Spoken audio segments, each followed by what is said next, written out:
2 de Pedro, capítulo 1,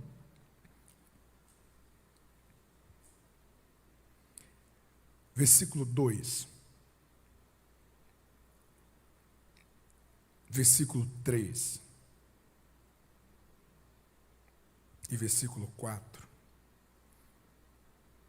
diz assim: graça e paz sejam multiplicadas pelo pleno conhecimento de Deus e de Jesus, o nosso Senhor. Seu divino poder nos deu tudo de que necessitamos para a vida e para a piedade, por meio do pleno conhecimento daquele que nos chamou para a sua própria glória e virtude. Senhor Jesus, torna o nosso entendimento cativos a essa palavra, no poder e na autoridade do nome de Jesus Cristo. A palavra de Deus para a sua vida esta noite é: reinicie e atualize o seu conhecimento de Deus. Diga para quem está ao seu lado: reinicie e atualize o seu conhecimento de Deus. Uma criança, um neto, gostava de ir para a casa do avô, porque o avô era um marinheiro aposentado e tinha altas histórias para falar das suas navegações, das suas viagens em alto mar, e aquele neto ficava vidrado para ver aquele avô contando as suas experiências, os seus medos, as tempestades, as aventuras, e ele dizia: avô, o meu sonho é conhecer o mar. Ver o mar pela primeira vez, vovô, é o meu maior sonho. E então um dia o vô preparou essa surpresa. E levou o neto, fez uma viagem de carro, e ao longo da viagem o neto dizia: vô, tá chegando, igual aquele burro lá do Shrek. Tá chegando. E quando ele menos esperava, ele avistou o mar, e então estacionou o avô, e quando ele viu que o carro parou, ele abriu a porta e já saiu correndo, e não deu nem tempo para o avô pedir cautela e cuidado, e aquela criança então entra para a margem ali da praia, e ele coloca as mãos na areia, e bate na água, e se molha, e fica todo vislumbrado. Aí ele olha para o avô e diz assim: avô, agora eu conheço o mar. Aí o avô ouve as palavras do neto e diz assim: eu também conheço o mar. Qual desses dois conhecimentos diz respeito a você em relação a Deus? Você é alguém que coloca as mãos em águas rasas e diz assim: eu conheço Deus? Ou você é alguém que intencionalmente está em uma busca de aprofundezas em conhecer ao Senhor? Muitos de nós fracassamos, e os nossos fracassos não são porque a vida é injusta, não é porque Deus esqueceu de nós. Muitas das nossas realidades conturbadas, embaraçosas, é porque tem nos faltado conhecimento de Deus. Existem pessoas que se conformam em frequentar um culto, talvez online, uma única reunião na semana ou no mês. Ele acha que eu conheço a Deus. Eu já conheço a Deus. E você sabia que grande parte dos seus problemas, na verdade, deixa eu melhorar essa frase, todos os seus problemas estariam nos seus devidos lugares se eu e você conhecêssemos a Deus como Ele nos convida a conhecê-lo. Como que você tem conhecido a Deus? Conhecer a Deus em 2022 tem sido a sua prioridade. Olha o que esse texto vai nos dizer. Existem coisas que você só vai viver se você conhecer a Deus. Não de você bater a mão nas águas como aquela criança e dizer, agora eu conheço a Deus. Mas é o marinheiro, na sua humildade, dizer, eu também conheço. Existem níveis em que você vai conhecendo a Deus, e à medida que você vai crescendo no conhecimento de Deus, você vai amadurecendo, você vai ganhando autoridade para lidar com desafios com muito equilíbrio. Muitas vezes nos desesperamos, muitas vezes quase vamos à loucura, ou até fazemos decisões terrivelmente equivocadas, porque nós estamos decidindo, nós estamos reagindo não a partir do conhecimento que nós temos de Deus. O texto vai nos dizer o seguinte: graça e paz sejam multiplicadas pelo pleno conhecimento de Deus. Sabe o que o texto está dizendo? Só haverá paz abundante na sua vida à medida em que você vai conhecendo a Deus. Não existe promessas para uma vida de paz. E quando eu falo uma vida de paz, eu não estou falando de uma vida que só é tranquila quando todas as coisas estão à sua volta bem. Quando a Bíblia fala de paz, a Bíblia não diz de alguém que vive muito bem, quando as realidades à sua volta estão funcionando muito bem. Ninguém precisa do Espírito Santo para reagir assim. Quando a Bíblia fala de paz, a Bíblia fala de uma ordem interior, apesar do que está à sua volta. Eu tenho um pastor amigo que quando nós conversávamos, eu dizia, e aí, tudo bem? E ele dizia, não está nada bem, mas está tudo em paz. Aquilo lá deu uma virada na minha cabeça. Como é possível não estar nada bem, mas está tudo em paz? Este lugar só é possível à medida que você vai conhecendo o seu Deus.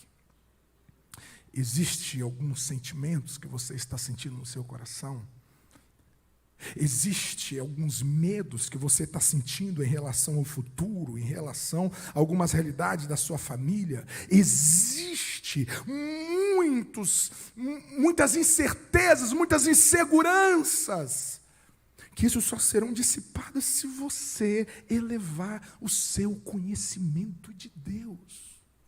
O texto vai dizer, a paz só vai crescer à medida em que você conhece a Deus. E esse tempo é um tempo que nós precisamos abundantemente de paz. As pessoas estão descontroladas, as pessoas estão desequilibradas, as pessoas estão aceleradas, as pessoas estão por um fio, uma gota e elas saem da ordem, uma gota e elas entram em caos. As pessoas estão com muitas insônias, as pessoas já amanhecem cansadas.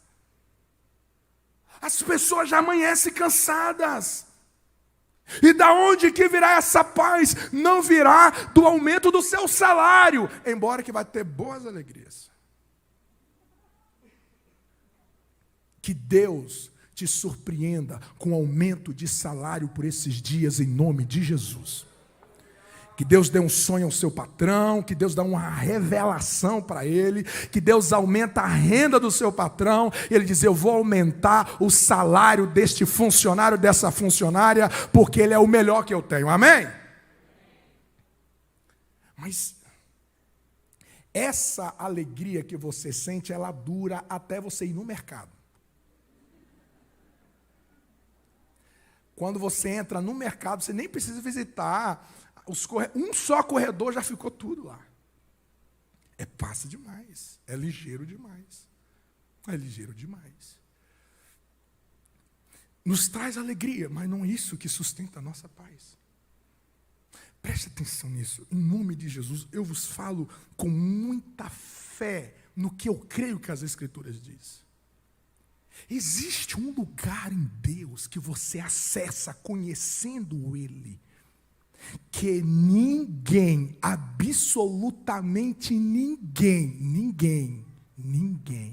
nem a esposa quando está na TPM, a sogra, o sogro, o cunhado, a cunhada, aquele parente, aquele vizinho treva que você tem, aquele amigo lá no trabalho que te persegue. Existe um lugar em Deus que você acessa no conhecimento dele, que ninguém. Você sabe o que é ninguém no grego? Então deixa eu te falar. Ninguém no grego significa ninguém. É ninguém também. Ninguém será capaz de roubar a sua paz. Você imagina isso? Você imagina isso, gente? Não, você imagina isso. Você imagina você entrar e sair na vida, e você está entre feras, você está entre leões, você está entre víboras, pessoas mal intencionadas, você está diante de más notícias, mas no meio disso tudo isso não é capaz de roubar a sua paz. Quem quer viver essa paz em nome de Jesus? Eu quero ter esse lugar em Deus, mas isso não acontece de você bater as mãos nas águas e dizer: eu conheço Deus. Eu vou na igreja uma vez por semana. Eu conheço Deus. Não. Essa paz, ela vai sendo estabelecida à medida que você vai crescendo e crescendo em conhecer a Deus. A graça. Quantos aqui já foram travados por alguém? Você tinha uma intenção de um ato de bondade, mas de repente você foi travado, porque diante de você cruzou alguém que é mau em relação a você. Alguém que cruzou o seu caminho e este alguém te fez muito mal. E quando você está diante desse alguém ou diante dessa situação, isso te trava. O seu melhor não é ofertado, o seu melhor não é oferecido, porque você é bloqueado pela resistência. Mas existe um lugar no conhecimento de Deus que a graça. O que é graça? Graça é uma virtude que você se move fora dos méritos. Você não é refém dos acertos das pessoas e nem você é refém do desacerto das pessoas. Você não é movido por quando elas acertam ou quando elas erram. Você é movido pela virtude que é derramada em você através de Jesus Cristo. Isso significa dizer que ninguém será capaz de paralisar aquilo que eu tenho de melhor. Ninguém será capaz de bloquear aquilo que eu tenho de mais excelente na vida. Mas isso só é possível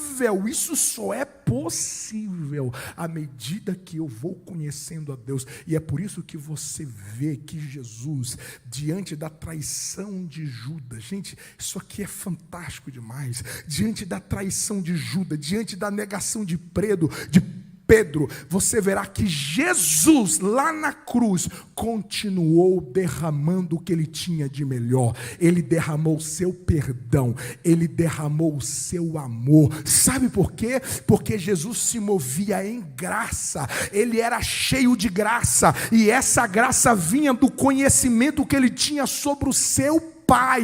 Eu quero nesta noite ministrar sobre a sua vida, que tem uma graça disponível no conhecimento de Deus, que a traição, a inveja, o ciúme, os falatórios, as murmurações, as perseguições que vierem contra você, não será capaz de paralisar a mulher excelente que você é, o homem excelente que você é, o pai excelente que você é, a mãe excelente que você é. Existe uma graça que Satanás não é capaz de interromper as suas virtudes, de interromper as suas bondades, porque esta graça é maior e nada e ninguém é capaz de interromper isso. Quem crê nessa palavra, diga amém. E Pedro termina dizendo: porque pelo seu divino poder, ele já nos deu tudo que diz respeito à vida e à piedade.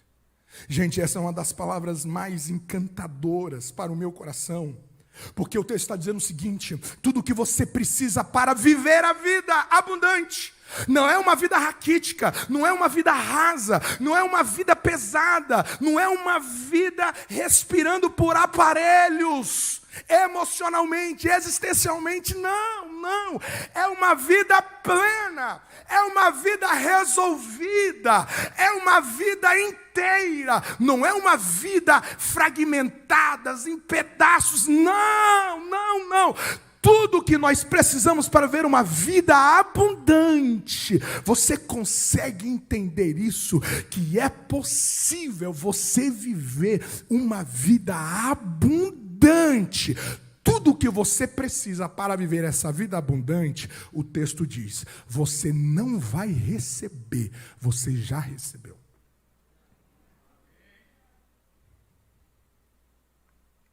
Então, eu não estou indo bem porque o que eu precisava para viver essa vida, eu não tenho. Aí Pedro diz assim, tudo que diz respeito à piedade. Sabe o que é piedade? Piedade é todo o caminho da sua espiritualidade. É todo o caminho da sua relação com Deus. Então olha o que Pedro está dizendo. Tudo que você precisa para viver uma vida em Deus. Sabe o que é uma vida abundante em Deus? É uma vida que você flui em Deus, você ama Deus de todo o seu coração. Deus, ele não é um acessório, Deus não é uma coisa secundária na sua vida. Você ora confiadamente no Senhor, você confia no Senhor, você confia nas Escrituras. Tudo que você precisa para exercer a sua fé, a sua vida de oração, a sua vida de meditação, tudo que você precisa para ser um crente excelente. Tudo que você precisa para viver uma vida excelente em Deus, você já recebeu.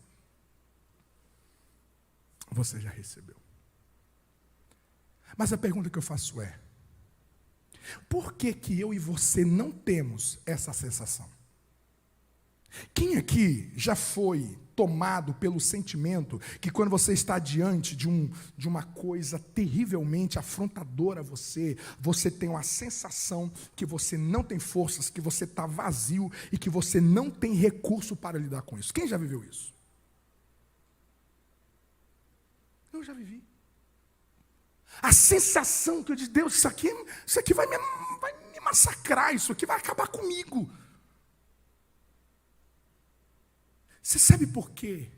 Que às vezes nós temos a sensação de vazio e que a paciência que você precisa para lidar com essas pessoas, que a sabedoria que você precisa para lidar com essas gentes.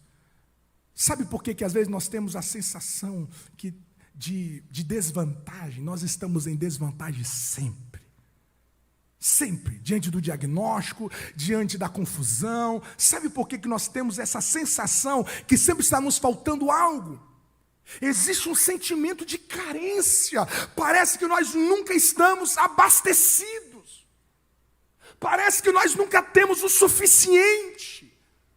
O tempo todo nós estamos nos movendo a vida a partir do que nós não temos, a partir do que nós não sentimos. Isso é carência. Por que nós temos esse sentimento? Se a Bíblia diz que tudo que eu preciso para viver um casamento excelente, uma vida emocional excelente, uma vida financeira excelente, tudo que eu tenho eu já recebi, mas aonde que está que eu não vejo? Cadê essa chave para eu pegar e abrir essa porta que eu não vejo? Cadê? Cadê? Aí Pedro vai dizer que ele nos deu tudo que diz respeito à vida e à piedade, pelo o seu conhecimento. Você só vai ter essa convicção de que você já tem o que você precisa para viver qualquer tempestade da sua vida, à medida que você conhece Deus. Se você não avançar em conhecer a Deus, você vai pensar que você está sozinho, você está solitário, você está abandonado, inclusive por Deus. Você está desamparado, você é um eterno incompetente, você é um contínuo insuficiente. Se você não sair, eu conheço Deus, e ir para novos níveis em Deus, no conhecimento dEle, você será essa pessoa que sempre terá uma sensação que está te faltando algo. E você vai projetando essas carências no marido, na esposa, nos filhos, nos pais, na igreja. Por isso que, se essa sensação é real hoje na sua vida, fala, pastor, olha, na verdade, tem dia que eu amanheço e eu não tenho nenhuma convicção que eu estou pronta para aquele dia. Estou pronta. Você sabe assim, e aqui eu termino. Você sabia que nós fomos criados para que quando houvesse um enfrentamento tenso, ao invés de você correr, ao invés de você fugir, ao invés de você ceder, você encarar, você ser um Davi que vai correr em direção ao gigante, e não dele, você vai correr em direção a ele. E você sabe a altura do gigante, você sabe o peso do gigante, você sabe a armadura do gigante, tudo isso você sabe.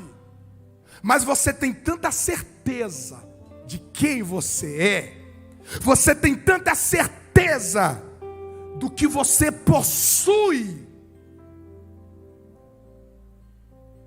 que você não vai fugir. As nossas fugas é o senso de incompetência e de insuficiência que reina sobre nós.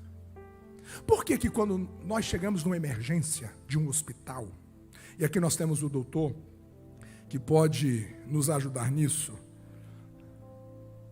num plantão de um hospital, quando existe um caso clínico tenso, de alta complexidade, os médicos saem correndo nos corredores, escondendo nas salas, deixa eu entrar aqui, ou eles vão correndo na direção da complexidade.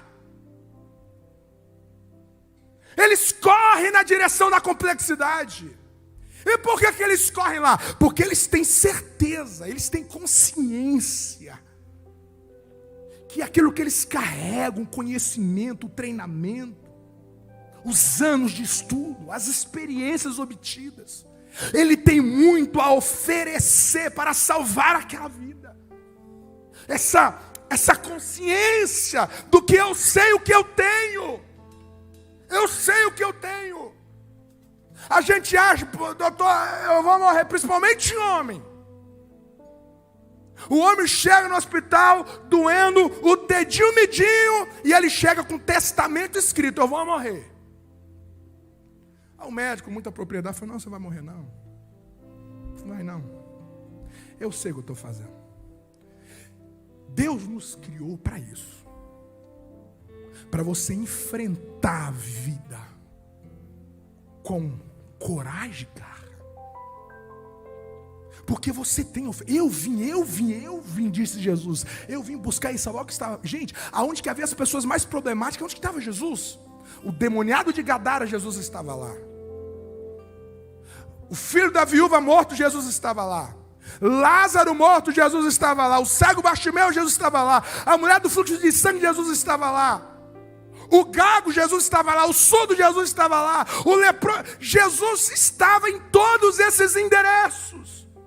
E ele não estava ali apavorado, ele não estava ali cheio de terror, ele não estava ali em pânico, ele estava ali em fé.